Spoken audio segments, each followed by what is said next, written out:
Bonsoir et bienvenue sur le front. Vous êtes-vous déjà demandé ce que signifie E10 sur la pompe à essence quand vous faites le plein? Eh bien cela veut dire que dans ce samplon, il y a jusqu'à 10% de bioéthanol. E5, c'est 5%. Même chose pour le diesel, B7 jusqu'à 7% de biodiesel. Nous mettons tous des biocarburants dans nos voitures sans forcément être au courant. Alors nous avons voulu savoir comment nous les produisons en France et nous avons découvert la stupéfiante face cachée de cette industrie. Un carburant soi-disant vert. Plus besoin d'acheter du pétrole à la Russie. C'est un carburant made in France, cet éthanol-là. Carrément made in France, on en est super fiers. Notre essence est désormais produite à partir de nos cultures, en France, ou mieux, de nos déchets, comme l'huile de friture. On se met à rêver d'un carburant propre, en voyant les petites fleurs sur les camions. Mais nous allons vite être surpris. Difficile d'obtenir des réponses. Impossible de visiter l'usine qui transforme le colza en biodiesel. Le centre qui fait du carburant à partir de betteraves? Pareil, interdit d'entrée. Tout comme dans la raffinerie qui recycle les huiles usagées. Que pourrait-il avoir à cacher? Nous allons découvrir qu'ils font venir des matières premières de l'autre bout de la planète. Qu'est-ce que vous transportez? De l'huile de cuisson? Dans tout ce qu'on importe, il y aurait même des OGM. Ça peut être du colza transgénique. Bon, on le prend? On le prend. On va faire analyser ça. Et que penser de ces champignons qui poussent un peu partout en France? Ces méthaniseurs XXL qui transforment la bouse de vache en biogaz. C'est l'usine à merde, quoi. Pourquoi les vaches ne sortent-elles plus de l'étable? Qu'est-ce qu'on ajoute dans ces méthaniseurs? Et pourquoi l'eau du robinet se retrouve parfois contaminée? Ah bah il y a des malades, oui, il y a eu beaucoup de diarrhée. Hein. Je vais me battre pour le territoire et que ça ne se reproduise plus.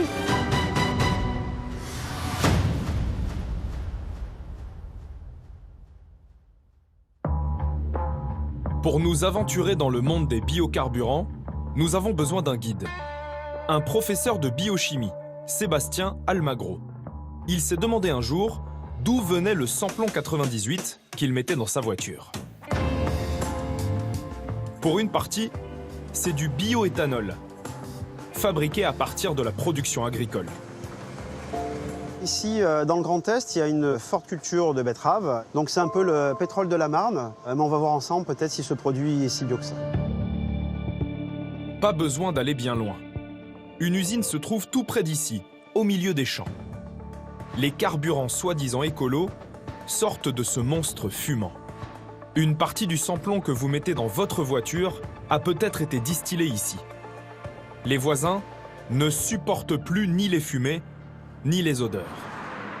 L'agriculture telle qu'elle est conçue ici n'a rien à voir avec la petite ferme dans la prairie, comme vous pouvez le constater. Colonne de distillation d'environ 30 à 40 mètres, stockage de plusieurs milliers de mètres cubes. Voilà, c'est ça le bio ici, dans la Marne. Cette usine s'est installée en milieu rural parce que la matière première, c'est ça. Ce qui arrive par camions entiers et remplit toute cette zone de stockage sur le bitume. De la betterave sucrière. Pendant les 4 mois de récolte, il en arrive tous les jours 23 000 tonnes. C'est-à-dire un camion toutes les minutes 20. Pour ceux qui habitent sur les routes, c'est insupportable. Nous avons une espèce de code entre les industriels, les riverains, etc., qui autorise les gens à dormir une nuit par semaine, de 21h à 5h du matin. C'est-à-dire ce qu'on appelle la nuit sans camion. Ça paraît un petit peu fou. On nous autorise à dormir bien une nuit par semaine. Les betteraves rejoignent ces tapis roulants. Elles sont découpées en fines lamelles. On en fait des petites frites que l'on trempe dans l'eau, puis on chauffe le tout pour obtenir un sirop très sucré. Et c'est là que la production se sépare en deux. Une partie part vers l'ancienne usine, la sucrerie, l'autre, derrière la voie de chemin de fer, vers ces tours de distillation qui fabriquent les biocarburants. En France, les 3/4 des betteraves sont transformées en sucre, que vous mettez dans votre café le matin. 1/4 est distillé, transformé en alcool pour faire du vinaigre, des médicaments, mais surtout du bioéthanol. L'industrie récupère aussi quelques résidus de la fabrication du sucre pour alimenter la distillerie. Ce site, c'est une vedette. C'est la vedette économique. Mais pour nous qui vivons là, c'est pas une vedette. Hein. C'est vraiment une calamité. Et c'est le problème des énergies vertes. On oublie tout ce qui est néfaste. On veut pas le voir. Nous ne filmerons pas à l'intérieur. Nous avons négocié en vain. Mais de loin, nous apercevons, oui, c'est bien ce que vous pensez, du charbon. L'énergie la plus polluante, celle qui émet le plus de gaz à effet de serre. Ils en brûlent pour sécher la pulpe des betteraves. L'entreprise nous assure que c'est la toute dernière année qu'elle utilise du charbon. Ces biocarburants sont là pour faire perdurer un système de consommation d'énergie fossile. En rajoutant 10% de biocarburants, on se donne bonne conscience pour continuer à utiliser quelque chose qui au final pollue. Voilà pour l'usine de bioéthanol. Intéressons-nous maintenant à la matière première. Partons à travers champs, au pays de la culture intensive des betteraves sucrières. Des plantations à perte de vue. Nous avons cru voir de loin des engins de chantier. Ce sont en fait des tractopelles qui soulèvent des tonnes de betteraves tous les jours. Il y a même des panneaux spécialisés dans la région.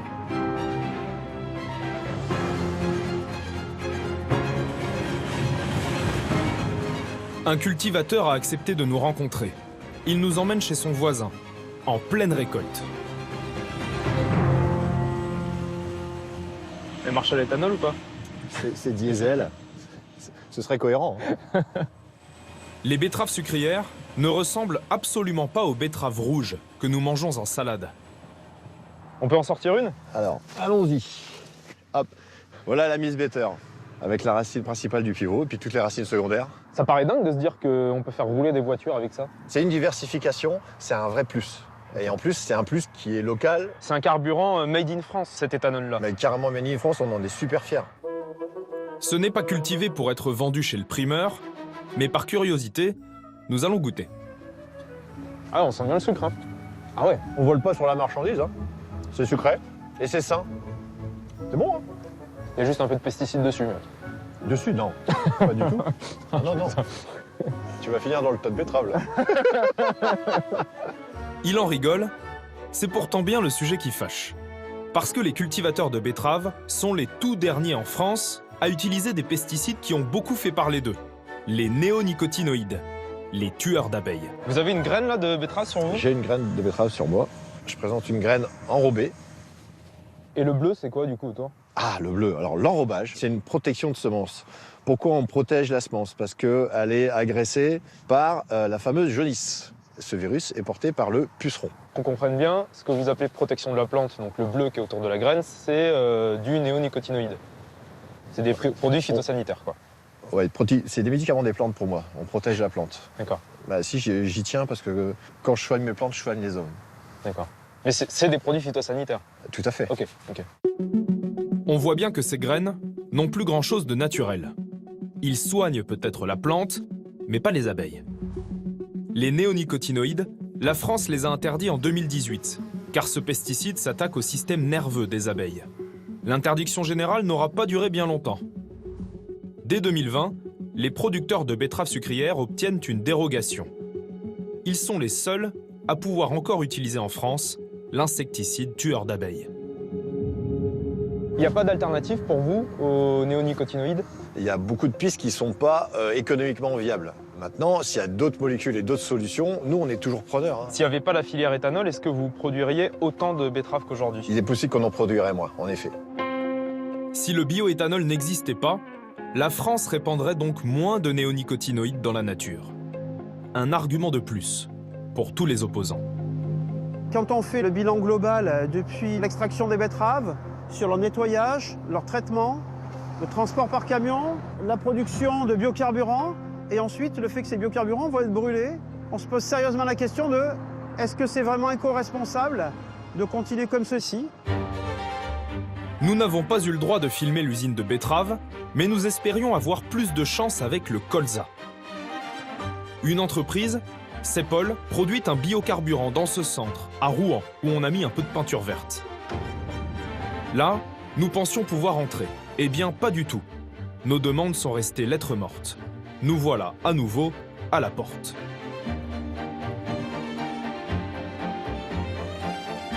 L'usine ne s'est pas installée au milieu des champs de colza, mais à côté d'un port. Pour comprendre la raison, nous retrouvons un combattant. Christophe a décidé de s'attaquer à cette industrie officiellement éco-responsable.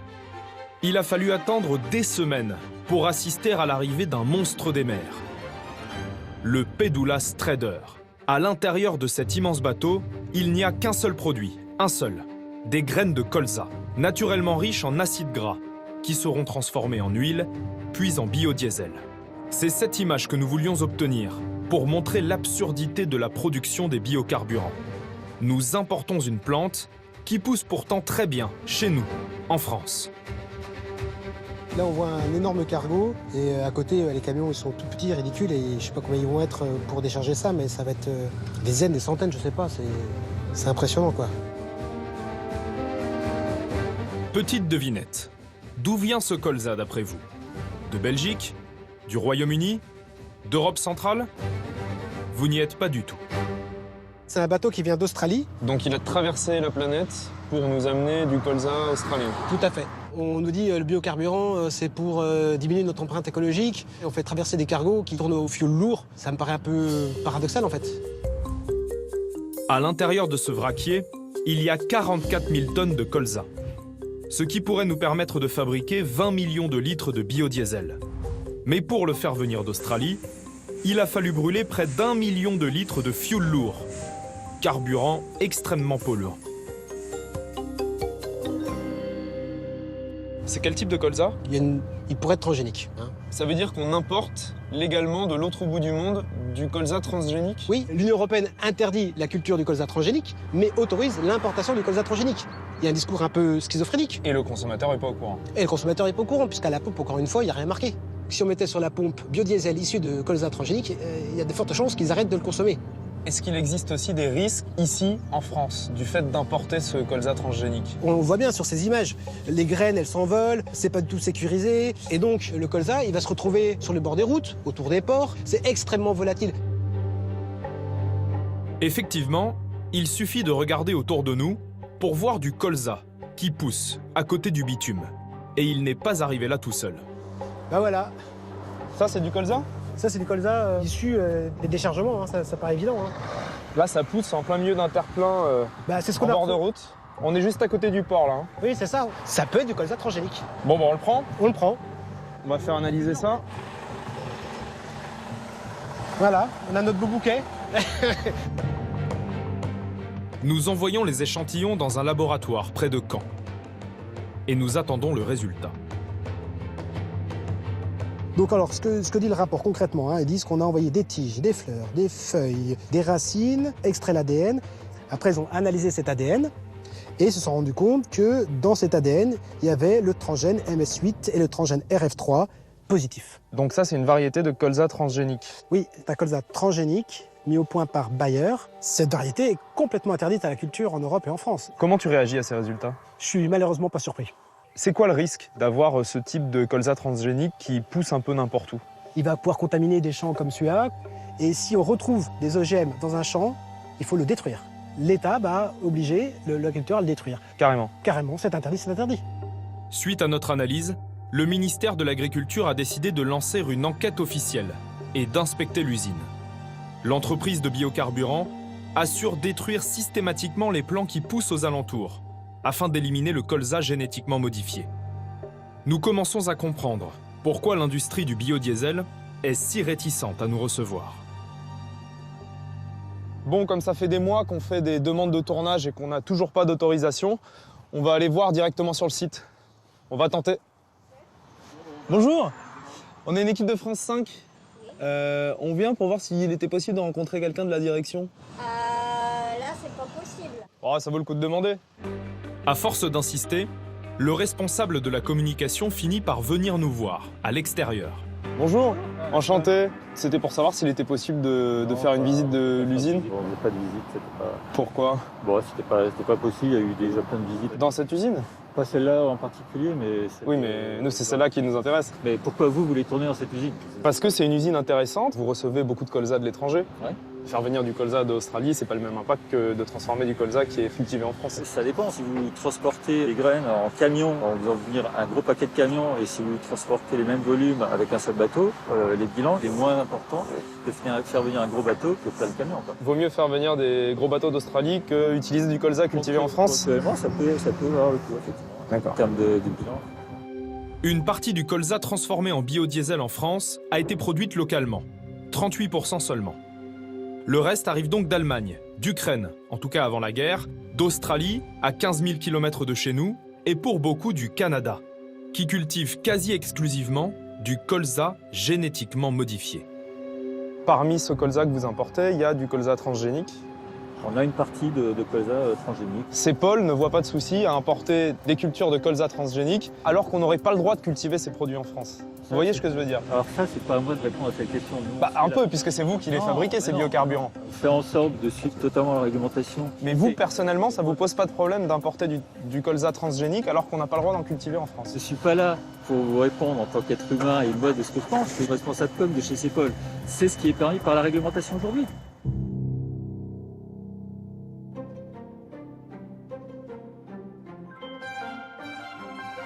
Il y a bien une autre façon de faire du biodiesel, sans faire pousser quoi que ce soit, et en utilisant uniquement des déchets. Nous allons découvrir l'une des matières les plus convoitées du moment. Ça se passe en cuisine. De bacs à friteuse de 25 litres, ça fait 50 litres. On les change à peu près 10-12 fois par mois. Donc ça fait entre 500 et 600 litres d'huile usagée tous les mois. Jusqu'à il n'y a pas si longtemps, il fallait qu'ils payent pour s'en débarrasser. Aujourd'hui, si vous voulez récupérer cette vieille huile de friture sale, c'est à vous de payer.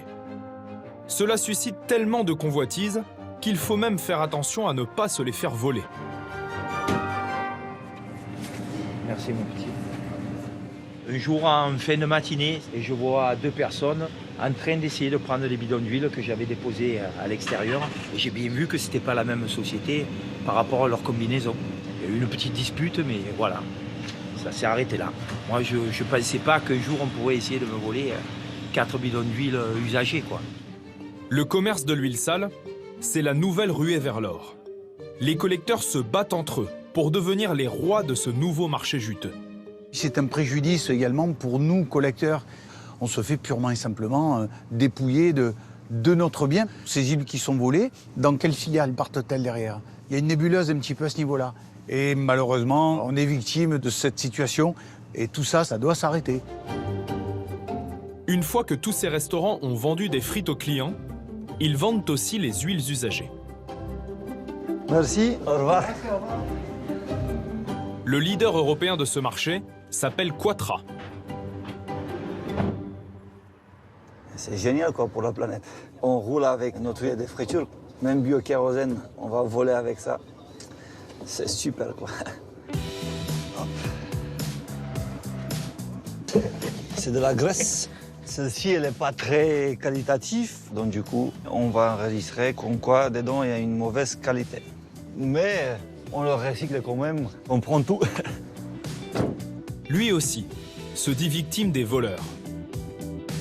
On peut dire que c'est le Far West, c'est sûr, parce que c'est l'argent que tu trouves sur la route, quoi. Tu vois un bidon derrière un resto, tu le prends et ça y est, tu te crois riche. Tout ce que cette entreprise collecte dans la moitié nord de la France part en camion, dans une seule et même usine qui se trouve en Belgique, où l'on aperçoit de loin des cuves d'huile usagée.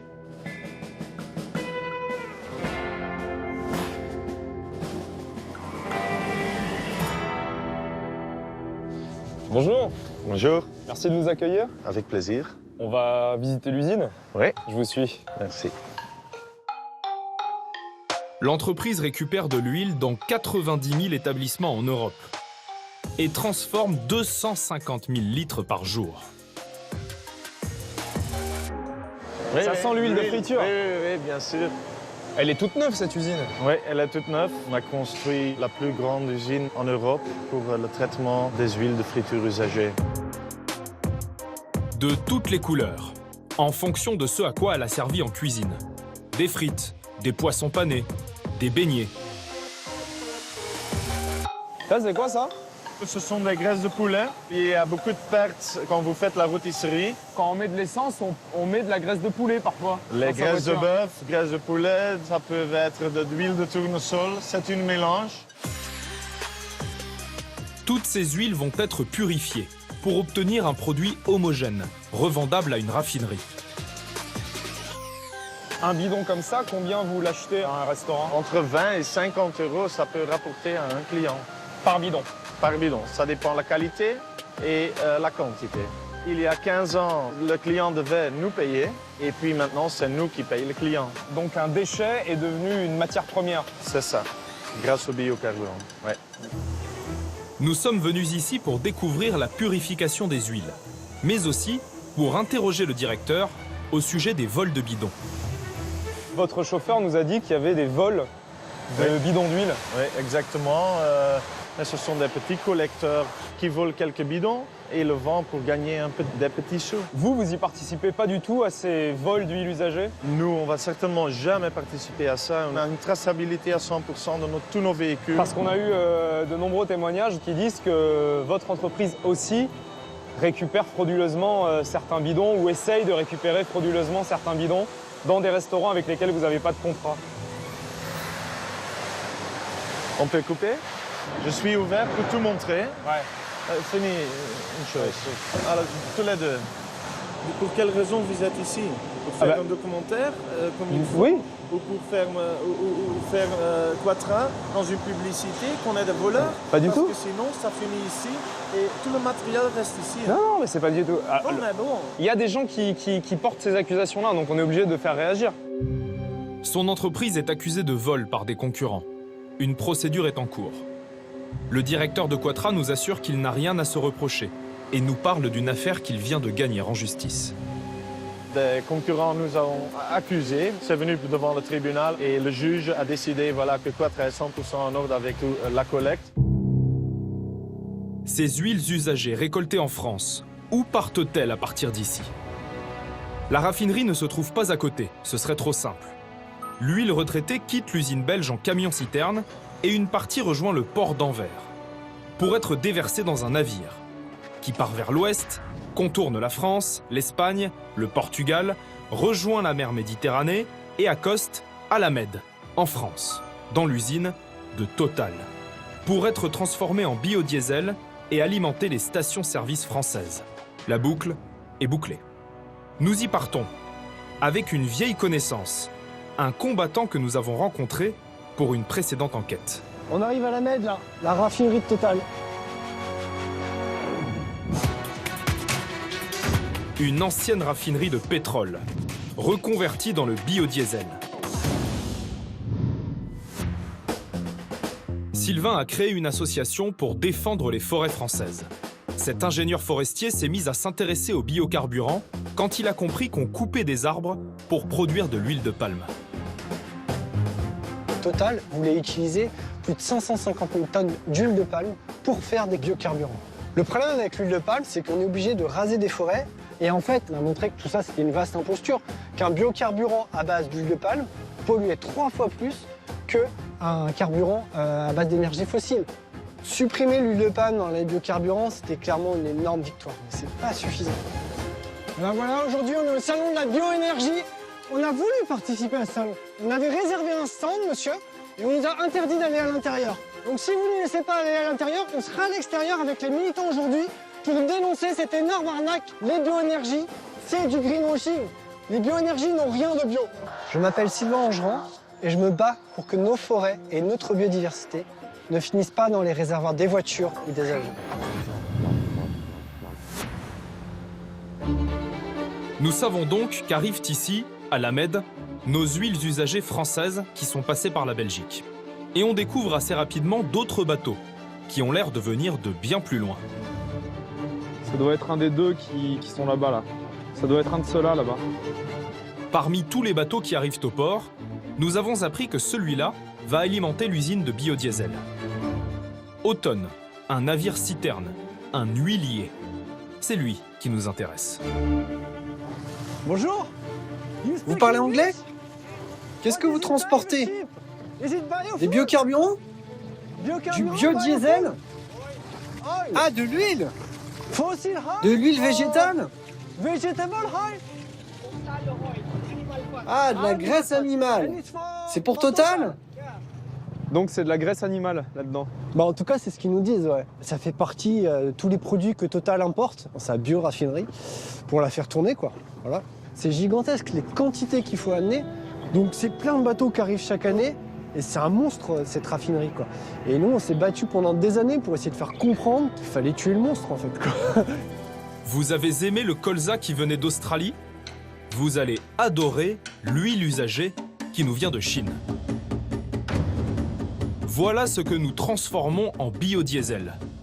De la vieille huile de cuisson chinoise. Nous ne produisons pas assez de déchets en France, alors nous en importons. Une entreprise locale a accepté de nous ouvrir ses portes. Nous découvrons ce nouveau business avec ces nouvelles usines d'huile sale. Ces dernières années, nous avons reçu beaucoup de demandes venant de l'Europe. Parce qu'il y a de plus en plus de pays européens qui interdisent d'utiliser l'huile de palme pour faire des biocarburants. Ils veulent que ce soit des huiles usagées, comme ce qu'on a ici. Alors nous, on transforme les déchets en or. C'est plus écolo et c'est gagnant-gagnant. Et ils vendent, entre autres, à la France. L'huile dans le camion, c'est de l'huile déjà filtrée. Elle est prête à être expédiée. Notre usine produit environ 100 000 tonnes par an. La moitié est fournie à des producteurs chinois, le reste part à l'étranger. On envoie notre huile depuis le port de Shanghai. Elle passera par le détroit de Malacca et le canal de Suez avant d'arriver en Europe. Ça prend environ 2-3 mois.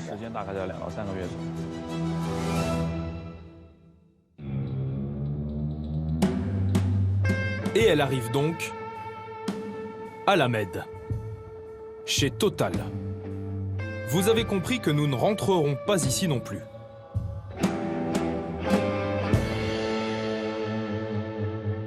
La Chine, c'est une vraie boîte noire. Parce qu'on sait qu'il y a du trafic d'huile de palme qui est blanchie pour devenir de l'huile usagée. Donc on mélange de l'huile de palme et de l'huile de cuisson en Chine. Bien sûr, on a eu plein de témoignages. Puis on a pris Total la main dans le sac pour un trafic où ils ont importé de l'huile de soja qui a été falsifiée en Norvège pour devenir de l'huile usagée, puis importée en Belgique. Il fait référence à une fraude découverte par les douanes belges.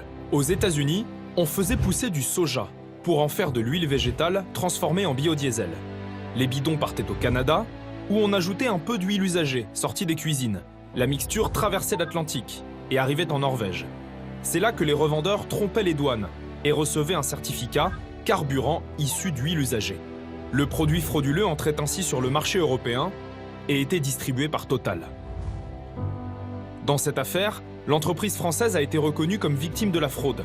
Elle a bénéficié d'un non-lieu, mais elle a dû payer des droits de douane. 24 millions d'euros. Car ce n'était pas un déchet comme annoncé et que le produit venait d'Amérique. C'est incontrôlable, c'est des monstres énormes à nourrir. Tu peux pas contrôler ce que mange le monstre. Total assure que son usine applique les normes de l'Union européenne. Ça a été labellisé comme un projet d'économie circulaire. Normalement, l'économie circulaire, tu es implanté sur un territoire et tu consommes les ressources pour produire ce que tu vas consommer. Enfin, c'est une boucle courte. Mais ici, ça n'a rien de l'économie circulaire. Là, c'est un pillage planétaire des ressources qui se concentrent ici. Les automobilistes qui mettent du biocarburant dans leur voiture, ils ont l'impression, je pense, de faire un geste écolo. A priori, on se dit c'est plutôt bien. Ça fait moins de pétrole et plus de biocarburant. Surtout quand tu vois les belles petites fleurs sur la pompe à essence, tout va bien. Mais non, tout va pas bien. Tout ça, ça n'a rien de bio. On peut donc faire rouler des voitures avec une vieille huile de friture, mais on sait aussi les faire avancer avec un autre déchet. Les bousses de vache. Suivons cette camionnette par exemple. Où va-t-elle faire le plein? À une station-service? Non. Elle se dirige au fin fond de la campagne, dans une ferme équipée d'une petite station de biogaz. C'est étonnant de voir une station dans une exploitation agricole. Le gaz qui sort du pistolet ici, c'est que du gaz que vous avez produit sur la ferme. 100%, je ne suis pas du tout raccordé au réseau. Et c'est exactement le même gaz qu'on trouve dans le réseau gaz de ville. C'est la même molécule et la même qualité. On connaissait le circuit court pour les légumes, on connaissait le circuit court pour la viande. Maintenant, il y a le circuit court pour le carburant. Pour le carburant, oui. Combien le litre? Alors nous, on est à 1,20 €. On est sur un prix qui est relativement stable, puisqu'il dépend que de mon coût de production à moi, il ne dépend pas de l'énergie fossile. C'est ce qu'on appelle la méthanisation. Vous voyez ce joli dôme vert à la sortie de l'étable? Tu vois, là, on a un méthaniseur. Donc, la grosse cuve qu'on voit là, c'est un digesteur, qui est un peu comme une ponce de vache. Hein. Donc, on met des matières dedans, c'est chauffé et ça génère du biogaz. Vous pouvez nous montrer ce que vous mettez dedans aussi? Alors, ici, on a plusieurs types de déchets. C'est des déchets de pâtes, comme des pâtes à pizza, des pâtes à tarte. Hein. Ça vient d'où? Ça vient d'une entreprise à 30 km de chez nous. Ici, qu'est-ce que vous avez? Ici, c'est des déchets qui sont issus de l'alimentation animale. Ah oui, ça sent les croquettes. Donc vous mélangez ces différents déchets avec le fumier de vos vaches. Oui. Et vous mettez ça dans le méthaniseur. C'est ça. Depuis que vous avez installé le méthaniseur, vous vivez mieux, économiquement parlant? Aujourd'hui, j'estime que la méthanisation me rapporte autant que ma ferme. Ah ouais, quand même? Oui. On peut voir ce qu'il y a dedans? Oui, je vais ouvrir le couvercle et puis on peut regarder. Alors, c'est pas très appétissant pour nous, mais c'est appétissant pour les bactéries. Donc ça, c'est la marmite où vous faites la préparation et ensuite ça part sur le feu, quoi. Dans cette grosse cuve verte, le mélange est brassé et chauffé à 37 degrés. Ça fermente naturellement et ça dégage du gaz. Il est récupéré et filtré pour ne garder que le méthane. Une partie arrive directement à la pompe de biogaz, l'autre est brûlée sur place pour faire de l'électricité. Quand tout a bien fermenté, il reste un résidu qui passe dans l'autre cuve et qui servira d'engrais. Est-ce que c'est de l'énergie verte, ce que vous faites ici? Moi, j'appelle l'énergie verte parce qu'en fait, on est dans un cercle très vertueux et très circulaire. Vertueux peut-être, mais assez peu ragoûtant. Oh merde! Oh, il y a ma batterie qui est tombée dedans. Oh non! Oh mince! Attends, je vais filmer ça, c'est quand même très très drôle. Je cherche ma batterie. Hein. Tu l'as? Bien sûr que je l'ai. La batterie qui était tombée dans la merde de vache.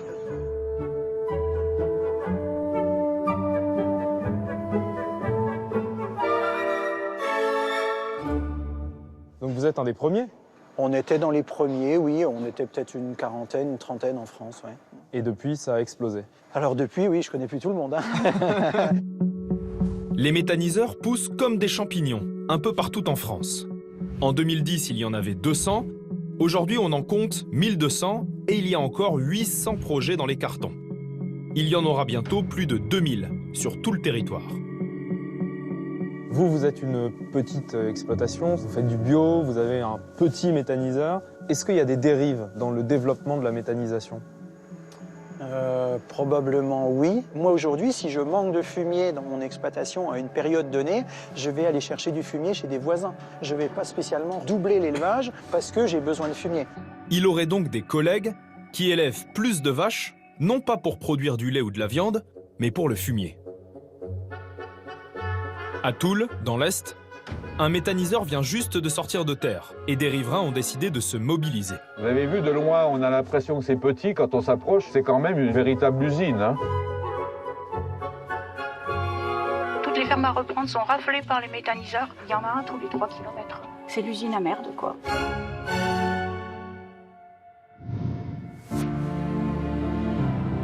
Quand j'étais enfant, ces vallées, c'était mon territoire de jeu et de découverte. Adolescente, c'est devenu mon terrain de liberté et d'exploration. Donc quand j'étais étudiante, c'est tout naturellement devenu un terrain de recherche et mon sujet de thèse aussi. Une fois ma thèse terminée, je me suis dit, tu vas pas laisser tomber toutes ces belles vallées. Donc j'ai décidé d'en faire un terrain pédagogique, de me déplacer de village en village pour apprendre aux enfants à découvrir leur propre territoire. Mais malheureusement, il y a beaucoup plus d'argent pour aider les gens à détruire les territoires que pour leur apprendre à les aimer. Et donc, j'ai été obligée d'en faire un territoire de lutte.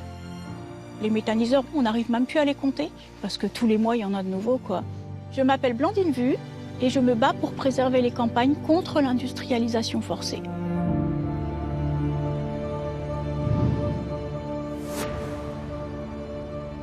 C'est le plus gros méthaniseur que j'ai jamais vu de ma vie. Des cuves XXL font fermenter la bouse de vache dans une installation qui fonctionne presque toute seule. Donc là, on supervise un peu toute l'unité. Tout est automatisé ici ? Tout est automatisé, ouais. On fait de l'entretien, de la maintenance, mais tout le reste est automatisé. Le producteur de gaz, c'est aussi le fermier. Voilà ses étables. Vous ne remarquez rien ? On ne voit pas la moindre vache à l'extérieur. Et elles sont toute l'année dans ce bâtiment ? Ouais, elles sont toute l'année dans le bâtiment. Si elles sont au champ, ça veut dire qu'elles font leurs excréments dans l'herbe ? Tout à fait. Et là, c'est pas possible de récolter ? Non, on peut pas récolter. Donc pour récolter toute l'année, il faut qu'elles soient en bâtiment. Voilà, aussi. Les vaches n'ont plus le droit de s'aérer, ni de gambader dans l'herbe, pour ne pas perdre la moindre bouse. En tonnes, ça représente combien par an à peu près ? En tonnes de fumier ? Ouais. Grosso modo, on produit 20 tonnes par jour. Par jour ? Ouais. Ah ouais ? Ah, c'est énorme.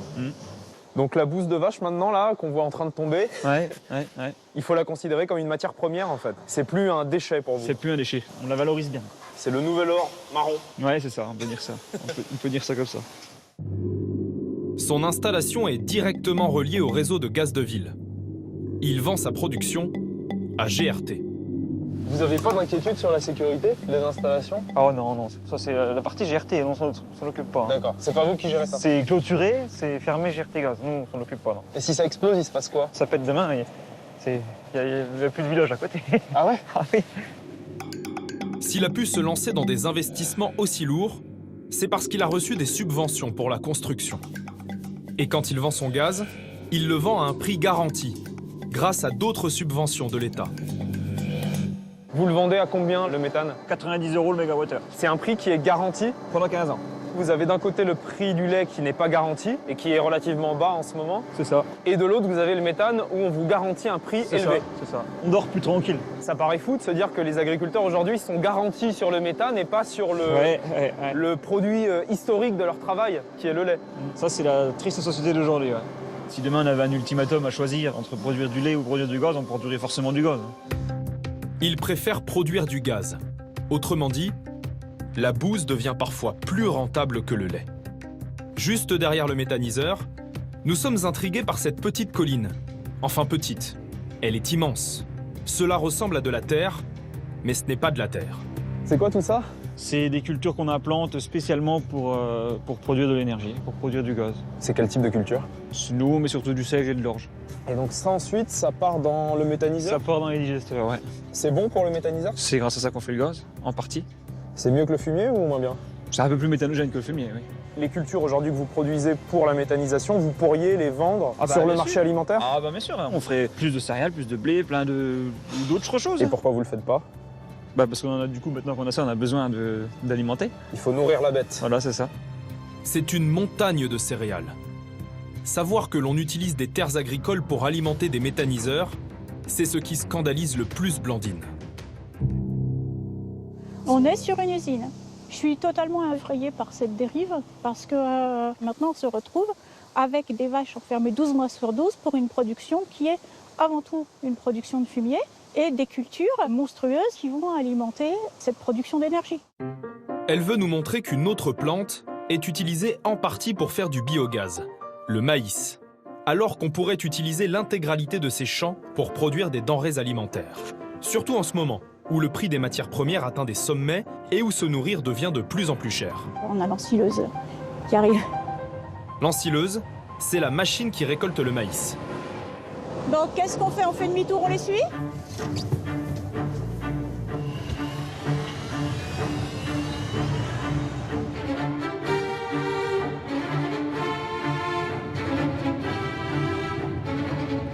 Blandine veut voir comment se déroule la récolte. Est-ce que le maïs sera destiné aux humains ? Est-ce qu'on en fera des boîtes de conserve ou du pop-corn ? De la nourriture pour le bétail ? Ou alors, finira-t-il dans un méthaniseur ?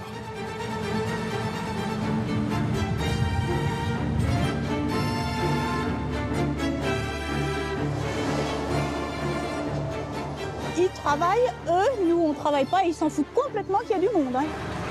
Donc on a ici une 7e benne, c'est ça ? Une fille au tracteur. On va faire une photo. Souvent qu'il y a des filles. Contrairement au maïs grain que vous achetez pour manger, je sais pas, avec votre salade de riz, ici on a l'épi avec le grain, Mais on a aussi toute la tige qui sont récoltées. Ici, donc, on a le résultat du broyage. Tout est déchiqueté, très très menu, de façon à ce que ça puisse être compacté et tassé au maximum dans le silo. Ça servira à alimenter d'une part les vaches enfermées et d'autre part peut-être à alimenter un méthaniseur industriel. Les méthaniseurs peuvent mettre jusqu'à 15% de maïs dans leur cuve à fermentation. C'est un peu le nouveau Far West en fait. Il n'y a pas de contrôle, il n'y a pas les moyens de contrôle, quoi. Donc on peut vraiment s'inquiéter de cette tendance à faire une agriculture qui ne travaille plus pour nourrir, mais pour produire de l'énergie.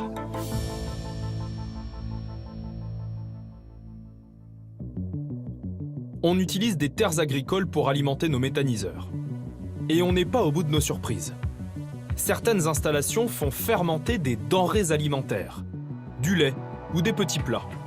Ce méthaniseur ne fonctionne pas avec des bousses de vache, mais avec des rebuts de l'industrie agroalimentaire. Officiellement, ce sont des aliments non conformes ou susceptibles de l'être. Un salarié va nous montrer ce qu'il se passe vraiment à l'intérieur. En théorie, les produits que vous recevez, ce sont des déchets. Est-ce que c'est toujours le cas? C'est ce qu'on est censé recevoir, c'est ce qu'on dit qu'on reçoit, mais moi, de ce que j'ai vu, on va aussi recevoir des produits qui sont encore consommables et qui ont été jetés pour des raisons plutôt contestables. Il filme discrètement avec son téléphone portable. À l'intérieur, ça ne ressemble pas à une déchetterie. On dirait plutôt un hangar de supermarché. C'est immense. Ça va jusqu'au plafond, quoi. Quasiment, ouais. Alors aujourd'hui, on a reçu un camion de congelés, que des palettes de produits congelés. Des plats cuisinés. Du saumon d'élevage au beurre, qui n'est pas périmé. Voilà, tout ça, ça va être détruit pour faire du gaz. Tous les produits alimentaires rejoignent la cuve et vont commencer à fermenter. C'est hallucinant, elle est hallucinante cette vidéo. Il a aussi trouvé des boîtes de sardines, encore comestibles pendant 2 ans. Là, il y a de la bière aussi. Ouais, on sent beaucoup de bière. Pourquoi? Ça se périme pas, la bière? Juste parce que la marque a changé son étiquette. Et à partir de ce moment-là, les bières avec l'ancienne étiquette vont être jetées. Et c'est des quantités hallucinantes, là. Et là, c'est vraiment une petite partie. On va traiter entre 100 et 150 tonnes de marchandises par jour, à peu près, quand tout fonctionne bien. Ici, on voit des pizzas poulet curry. Qu'est-ce qui s'est passé avec cette marchandise? La raison est vraiment navrante, quoi. C'est des pizzas savoyardes qui ont été emballées dans un emballage poulet curry. Donc il n'y avait pas de problème avec le produit, il y avait un problème avec l'emballage. Exactement. Vous les avez mangées, ces pizzas? Ouais, j'en ai mangé quelques-unes. Ouais. Et pas de problème? Jamais. Jamais tombé malade, jamais fait d'intoxication alimentaire. Ça vous arrive souvent de consommer les produits que vous recevez? C'est vrai qu'il y a tellement de nourriture consommable, accessible, que je fais plus beaucoup de courses. Pourquoi vous avez décidé de témoigner?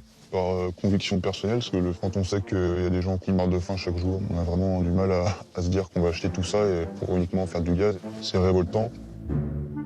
Nous allons enfin découvrir un dernier inconvénient de ces méthaniseurs. À Rarécourt, ce charmant village de la Meuse. 230 habitants. La mère de la commune, c'est la boulangère. Je pourrais avoir un pack d'eau, s'il vous plaît. Ouais, ok Dédé, je vais te chercher ça. Depuis quelque temps, elle ne vend pas que du pain. Elle distribue aussi des bouteilles d'eau, payées par la mairie. C'est normal qu'on vous demande des packs d'eau à la boulangerie? Bah ouais, le fait qu'on ait en restriction d'eau, c'est moi qui les distribue en fait. Et c'était plus simple comme ça en fait de distribuer à la boulangerie, pendant que les gens viennent tous au pain. Je fais le dépôt en même temps. Merci. Allez, bonne journée. Ouais, bonne journée Dédé, à plus tard. Salut. Cela fait 1 mois que ça dure. Elle prépare son café avec de l'eau en bouteille. Ici, plus personne ne consomme l'eau courante. On n'a pas le droit de cuisiner avec, on n'a pas le droit de la boire au robinet et pas se laver les dents, c'est notre quotidien. Tout a commencé à l'automne. Un jour, des habitants tombent malades. Une tourista. La pollution, on l'a constatée le 1er novembre. J'ai un administré qui m'a appelé un matin à 8 h du matin en me disant que l'eau était noire au robinet. Madame la maire ouvre alors une trappe qui donne sur le réseau d'eau. Et voilà la couleur ce matin-là. Dans la foulée, l'Agence régionale de santé lance des analyses. Il y a des bactéries dans l'eau, il y a des entérocoques et surtout c'est les Escherichia coli qui sont illisibles du fait qu'ils sont en trop grand nombre. C'est une bactérie qui s'attaque au système digestif et qui procure des maux de ventre et puis des diarrhées. Les Escherichia coli, ce sont les bactéries qu'on trouve dans les excréments. On s'est demandé ce qui arrivait, on est allé voir un petit peu ce qui se passait sur notre aire de captage et on s'est aperçu qu'il y avait eu l'épandage de digestat. Le voilà, le lien avec nos méthaniseurs. Le digestat, c'est comme ça qu'on appelle les résidus, qui restent une fois que tout a fermenté. Cela sert d'engrais dans les champs, mais il y a quelques règles à respecter. Il faut l'épandre à une saison où les plantes poussent, pour qu'elles puissent l'absorber, pas en plein hiver sous la pluie. Le digestat risquerait alors de rejoindre les nappes phréatiques. Cette histoire a passionné 2 enquêteurs bénévoles. Ils habitent un peu plus loin et eux aussi se battent contre un projet de méthaniseur. Ils sont venus voir ici quels sont les risques d'une telle installation. L'eau arrive ici, elle suit tout le serpentin et l'eau est filtrée par tout le système biologique. Il y a du sable, on a du charbon. J'ai mes petites crevettes, c'est elles qui mangent les bactéries en fait. Vous avez été alerté par les habitants? Oui. Mais Des il y gens, a eu des malades? Ah bah il y a eu des malades, oui. Des Il y a malades. eu des gens, oui, il y a eu beaucoup de diarrhées, des personnes qui ont été dérangées au niveau intestinal. C'était chargé en Escherichia coli et entérocoque, ça ne peut que ça a apporté des gastro finalement. Ça montre bien que c'est des bactéries animales quand même. Et oui, ça vient soit du purin, soit du lisier, soit du fumier, soit du digestat. Voilà. Après, maintenant, comme je vous dis, au niveau de l'enquête, c'est pas encore déterminé. Il y a une enquête en cours. Voilà. Madame la maire a gardé des échantillons de l'eau qui coulaient au robinet le 1er novembre. Les gens, le matin, ils avaient de l'eau de cette couleur-là au robinet. Il y a quand même une sacrée différence. En fait, on voyait que l'eau, plus ça arrivait dans la journée du 1er, plus elle se chargeait en éléments. Non, si, ça sent mauvais quand même. Ah bah oui, Ouais, oui, je pense que ça sent la crotte. On a amené une petite bouteille et Oui. on voulait vous demander si vous voulez bien nous confier un petit peu de ce charmant liquide. Je peux vous en donner un petit peu, sans problème. Les militants aimeraient pouvoir mettre en cause formellement le méthaniseur. Personne n'a fait des analyses sur le champ où ils ont épandu. Si on récolte des analyses... Et que les analyses correspondent à l'eau. Ça montre bien que c'est lié au digestat. Toute la plaine qui est là, devant nous, là, fait partie de notre aire de captage. Voilà, un peu de gadou. Bon, monsieur Schneider, je vous ai fait un prélèvement de terre et d'eau. Merci beaucoup. Super. Peut-être qu'on arrivera à démontrer que c'est lié. Nous avons fait nous aussi notre petite enquête, à partir de cette cuve géante, celle du digestat dans laquelle viennent s'approvisionner les tracteurs d'épandage. Il nous a suffi de les suivre pour voir ce qu'ils font à la nuit tombée. D'après la préfecture, ils n'ont pas le droit d'épandre à cette période de l'année. Un membre de l'équipe du méthaniseur vient à notre rencontre. Il ne sait pas qu'il est filmé. Vous cherchez quelque chose, non? Oui, est-ce que vous avez entendu parler de l'incident de Rarécourt? Ouais. Qu'est-ce qui s'est passé d'après vous? Bah, ils sont en train de chercher pour l'instant. Après, on a épandu, 2 jours après, c'est arrivé dans la source. Ça peut guère être autre chose, parce que les fermes dans le coin, il ne reste pas 50 000. Hein. Mais vous leur en avez parlé du problème? Je ne savais pas s'il fallait aller voir, s'il fallait pas aller les voir. Parce que si on va les voir, on est coupable. Après, on pense que c'est nous, de toute façon, c'est rien. Nous, on pense que c'est nous. Hein. Ça nous emmerde autant qu'eux, parce que on n'est pas là pour faire chez nous. Sur le plan d'épandage, on est correct, on est tout bien. On ne sait pas comment expliquer l'affaire que ça arrivait à s'infiltrer et à partir là-bas. Nous avons demandé une interview au responsable du méthaniseur. Il a refusé. Peu de gens savent ce que c'est que la méthanisation. On la vend comme une énergie verte, alors que c'est une catastrophe écologique en fait. Je peux vous assurer qu'aujourd'hui, je vais me battre pour le territoire, pour ma commune, et que ça ne se reproduise plus. Parce que moi, j'ai pas envie de passer mon temps à aller contrôler l'eau de mon captage pour que mes administrés puissent prétendre avoir de l'eau potable. Elle réclame plus de contrôle et demande à ce que les épandages soient faits dans les règles. Et si nous revenions à la base de la méthanisation? Cette bonne idée qui consiste à faire du biogaz uniquement avec des déchets collectés localement. Et siphonne, ça marche. et des noix. Et savez-vous où on peut les trouver, ces déchets? Regardez dans votre poubelle de cuisine. Ces épluchures, les méthaniseurs en raffolent. Dans le bac à déchets organiques, on met toutes les épluchures, Les noix, les légumes, les fruits, les restes de viande et de poisson et de fromage. on n'en revient pas, ça fait pas mal de choses. Ce n'est pas un sac en plastique qu'ils utilisent, mais un sac biodégradable. Bonjour. Enchanté. Bonjour. Bonjour. Qu'est-ce que vous avez dans ce panier alors? Alors, il y a des épluchures de fruits, de légumes et le bar de café. Plusieurs villes commencent à récupérer ces déchets alimentaires dans une poubelle à part. En 2025, toutes les communes de France devront proposer ces équipements. C'est donc ici les bennes. Ah, mais vous n'êtes pas les seuls, il y a du monde. Il n'y a rien de plus simple, hein? C'est impeccable, hein? Est-ce que vous avez vu la différence sur la taille de vos poubelles? Ah oui. C'est flagrant. On n'a plus que des journaux et des papiers à jeter. C'est facile et c'est vraiment dans l'air du temps. On le fait avec grand plaisir. Ça nous donne bonne conscience. Ces épluchures de carottes vont fermenter, finiront en gaz et feront rouler des bus. Nous pouvons produire du biogaz et des biocarburants sans utiliser des terres agricoles, sans agrandir des élevages industriels, sans faire venir des matières premières de l'autre bout du monde. Uniquement avec des déchets locaux, dans des installations plus modestes, qui produisent moins, mais qui respectent l'environnement.